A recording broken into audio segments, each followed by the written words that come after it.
So we're here at the last part of our discussion. It's gonna be Article 11, justifying circumstances. Now, this is gonna be a trick. This is gonna be a tricky one. So let's go on. Justifying circumstances. The following do not incur any criminal liability. Number 1.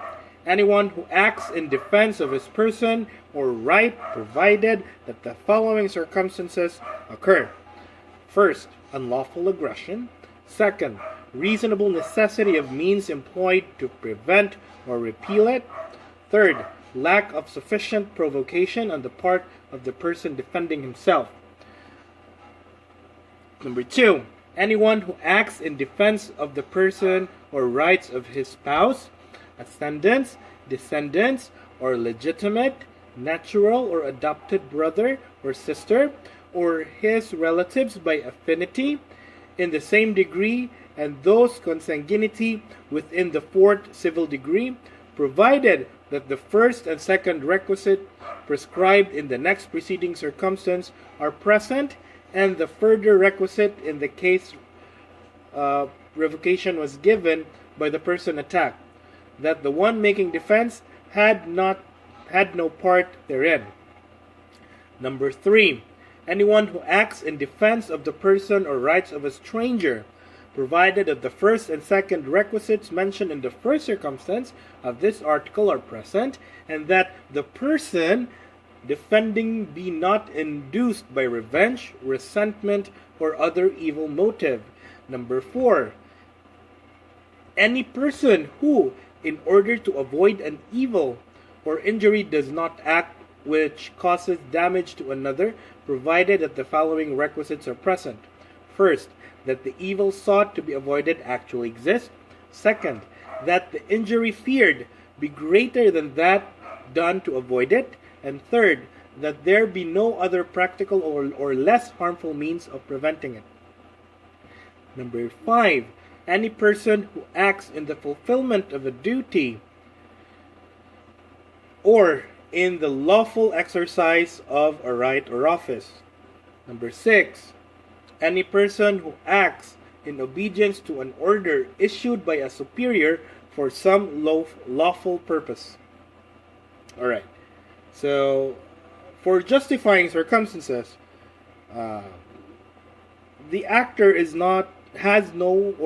or the person committing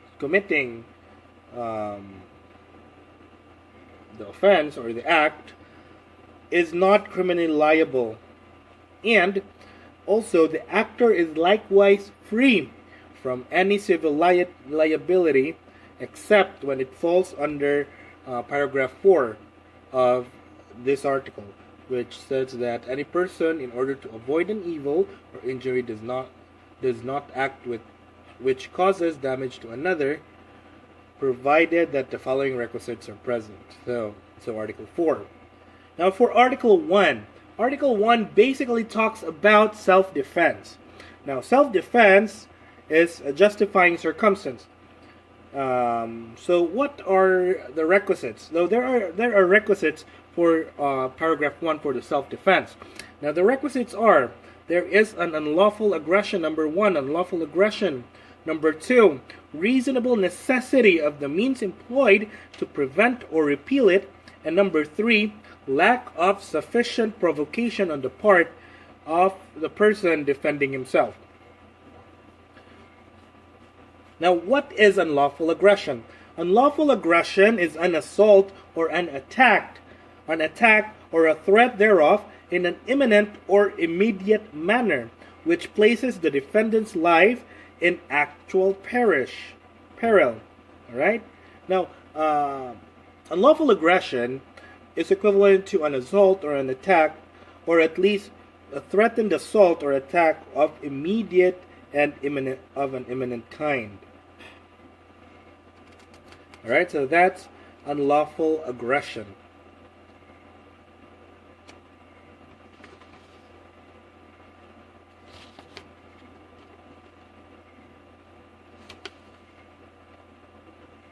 Alright, now after unlawful aggression, there's another requisite for self-defense. It's reasonable necessity of the means employed to prevent or repeal it. Right? So, for this one, an unlawful aggression depends on the circumstances and the relative strength of the protagonist. Now, for the second requisite, it must be emphasized that the means which one employs to defend himself against imminent or impending or actual danger is not dictated by formal reason, but by the instinct of self-preservation. So basically, it's for self-preservation and not for revenge or not for other reasons than self-preservation. Now, for reasonable necessity of means refers to the employment of the reasonable force which is not excessive and is appropriate in protecting oneself and one's property. Alright? So, basically it requires a rational equivalence for the reasonable employment of means. Now, what are the requisites for reasonable employment of means? Number one, there be a necessity of the course of action taken by the person making the defense. And number two, there be a necessity of the means used. Both must be reasonable. So, the course of action taken by the person making the defense and the necessity of the means used of the person making that defense. Also, for the third requisite, it's sufficient provocation. Now, take note that in defending yourself, there should be a sufficient provocation and not just an ordinary provocation. It should be sufficient to the act that you will be doing, or to the defense that you will be doing. Now, for the second paragraph, it's very specific on the second paragraph. It talks about the defense of a relative. Now, on the defense of the relative, the first two requisites for the self-defense should be there. However, the third requisite is the provocation was given by the person attacked, and that the one making the defense had no part therein. So basically, you making the defense had no part on the attack or on the provocation of the attacking party. You were just defending your relative. Now, in the defense of relative, it is specified that it is within the same degree refers to. Now, the same degree refers to parents-in-law, son, daughter-in-law, brother-in-law, and sister-in-law. Now, alright, so once again, let's try to look into the requisites so that it'll be clearer, okay? So, for the first one, it's lack of sufficient provocation on the part of the person defending himself. So, for the first one, it's self-defense on your own, for your own right and your own property. Now, for paragraph 2, it's the defense of your relatives. So, what are the requisites there? Number 1, there is an unlawful aggression, always an unlawful aggression. And number 2, reasonable necessity of the means employed to prevent or repeal it. There is a reasonable necessity of the means. And number 3, once again, the provocation be given by the person attacked. The one defending had no part in it. So you're just defending your relative in the act. Alright, now for the third paragraph, it's about the defense of a stranger. Alright, so the term stranger refers to the person who, though known to the defender, are not included among the class of relative mentioned in paragraph 2. There must be unlawful aggression once again, and the means employed is reasonable and necessity, and the one defending is not induced or compelled by revenge, resentment, and other evil motive. So basically, you're not, if you're the one defending, you're not induced or compelled by revenge, resentment, or other evil motives on the defense of that stranger. Alright, now for Article 4, any person who in order to avoid an evil or injury does an act which causes damage to another, provided that the following requisites concur: that the evil sought to be avoided actually exists, so it's there. Number 2, that the injury feared be greater than that done to avoid it.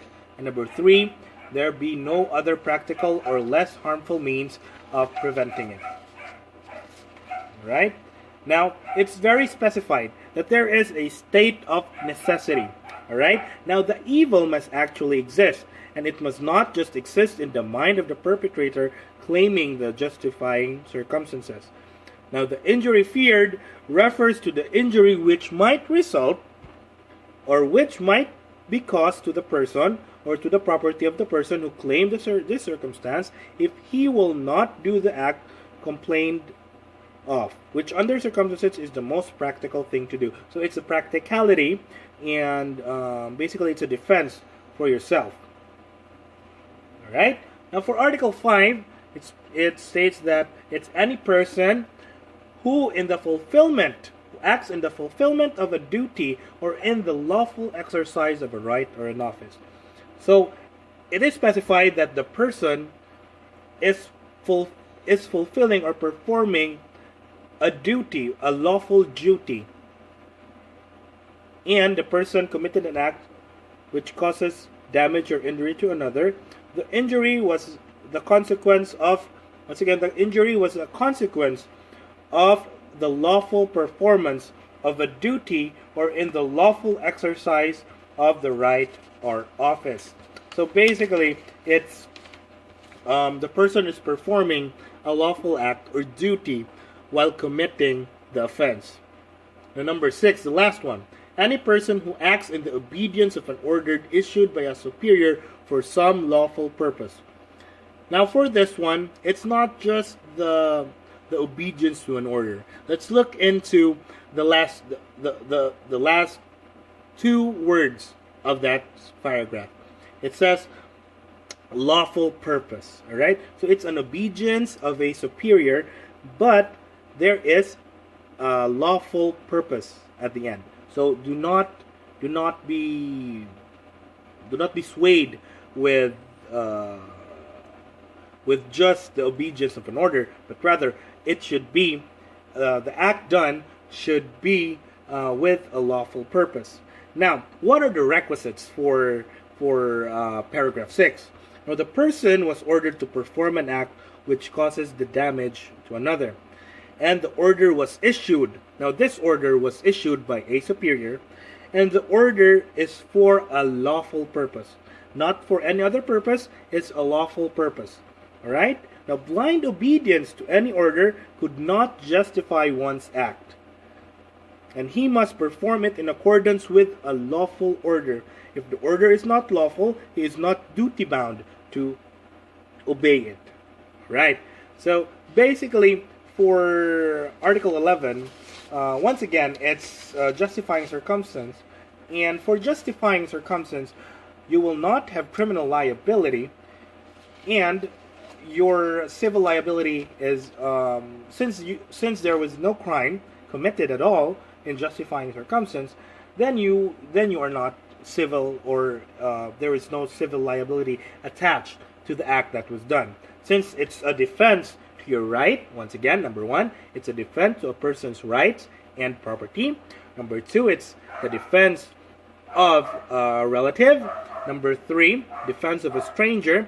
Number 4, avoiding an evil or injury, an act to avoid an evil or injury.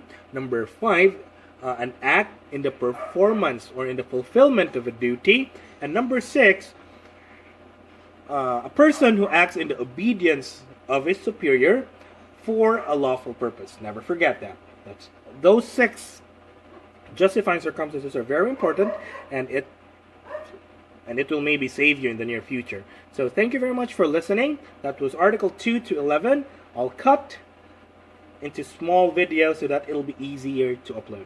So once again, thank you very much for listening. Have a great day.